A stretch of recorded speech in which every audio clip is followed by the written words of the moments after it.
Shahabad police का SHO Zahid Hussain की सरबराही में 180 से ज्यादा वारदातों में रिकॉर्ड याफ्ता डाकुओं के साथ पुलिस मुकाबला। एक डाकू हलाक जबकि दूसरा फरार होने में कामयाब। तफसीलात जानते हैं मलिक मोहम्मद इमरान की इस रिपोर्ट में।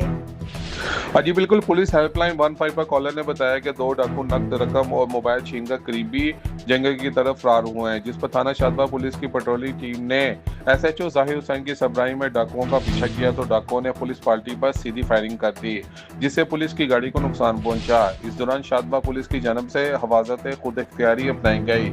फायरिंग रुकने पर एक डाकू अपने साथी की फायरिंग से जख्मी हालत में मिला, जबकि दूसरा मोटरसाइकिल लेकर मौके से फरार होने में कामयाब हो गया।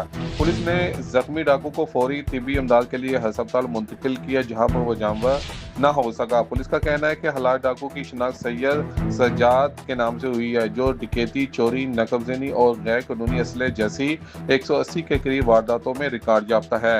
इसके अलावा मुलजमान चंद रोज कबल सलामपुरा में नकबजनी की बड़ी वारदात के दौरान इंटरनेट केबल दफ्तर और क्लिनिक से लाखों मालिया का सामान लेकर फरार हो गए थे। जी।